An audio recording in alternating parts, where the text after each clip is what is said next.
One thing I found particularly interesting when reading the first, couple of chapters, when we first get introduced to the book, is the sort of relationship that you see develop between Dorothy and her father. Well, I guess it'd be her uncle, but her guardian rather.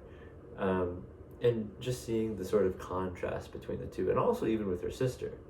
I think when George Eliot writes, and I'm not incredibly familiar with his pieces, but at least so far in the book, what I've read so far is that what he focuses on, what he makes an effort in trying to convey, is the human emotion, right? The human experience.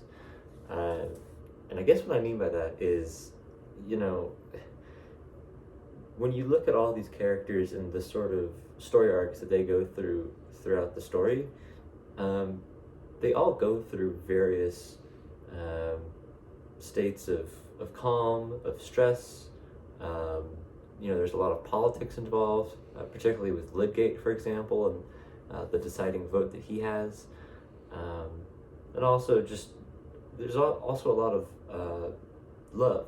And I think that in a sense is, what distinguishes human from, say, robot, right?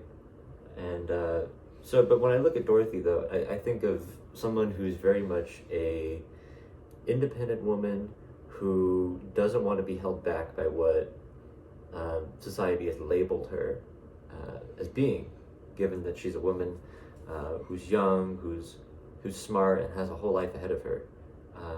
She's very ambitious as well. That's something that I also really picked up on, which I don't want to say that's not the case for Celia, but it's more so with Dorothy, because Dorothy very much knows what she wants at any given time, whereas I feel Celia, is a typical woman, right? She's not looking so far in the future, right? She's just like everybody else.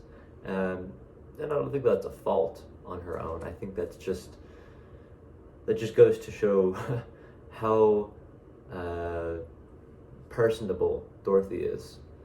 Another thing that I also picked up on, as we get further into the book, is the sort of backroom politics in the book. And, for someone who's a poli-sci major, I couldn't help but feel intrigued at the very least. Because when we, read more and more about, Lydgate and, his practice and just wanting to get ahead in life, and then everything else leading up to that, and then having that deciding vote for the hospital and everything, it's a huge deal, right? I think Lydgate himself is somebody who leans more on the side of blissful ignorance, to say the least.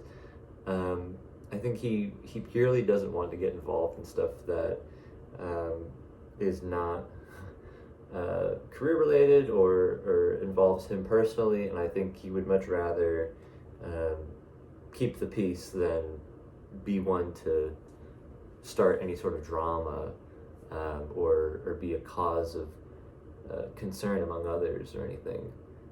I think he also really just wants to have a lot of respect among folks. I think for someone his age and given his line of work, it's very important to have that sort of respectable notoriety among your peers. And I think, Lydgate realizes that, especially being so young as he is, and he's still studying in Paris and everything.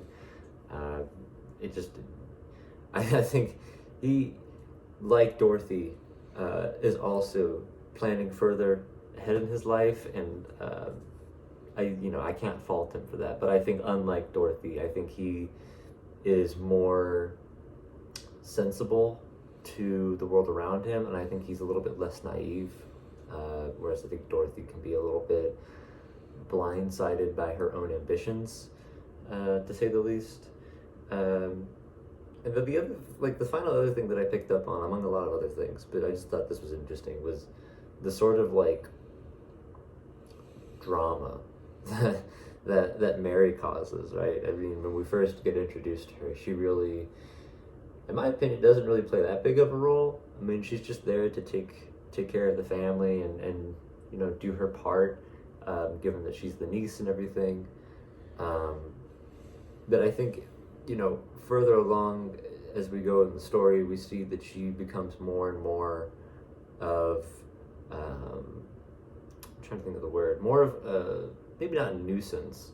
I think nuisance is a bit strong, but more so of a character that we're forced to see more and more of, and somebody who maybe at the beginning where we thought, oh, she's just another side character, is somebody that turns out to be, actually a pretty big player in this whole story altogether.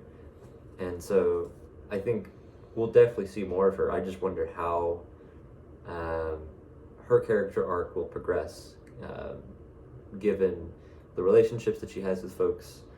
I think honestly she is similar to both Dorothy and Celia in a sense. I think she's similar to Celia in the sense that they're both young, they both have a whole life ahead of them, and that I think with Mary, she wants to settle down. I feel like she likes the ideas of having relationships with others, serious relationships, and going to places, and living a traditional life given the period. Similar to Celia, I feel. Maybe not as ambitious as Dorothy, but still, maybe not as content as where she is right now. And I think she's also similar to Dorothy in the sense that, they want to get ahead in life. They both have dreams that they aspire to. And I think Mary is also somebody who came on, in my opinion, very abruptly, whereas when we first start Middlemarch, Dorothy's characters, really kind of rounded out from the beginning, and we can sort of get a good idea as to what her relationship is with Celia and with Brooke, and whatnot. And so, I think my judgments on Mary are perhaps a bit pre-fetched, and I'm sure that they'll probably change later on. But that being said, I also just feel like Mary is going to be a pain in the butt more than anything. She just gives off that vibe. I feel like there's going to be more politics involved, and I think it's going to involve her and Lydgate. To what end, I could not say, but that's just how I feel. And other than that, I've been enjoying the book a lot. I really don't have any questions on it, to be honest. I have done my very best to, stay on track with all of it and everything, and I've been enjoying it. I like the way George Eliot writes.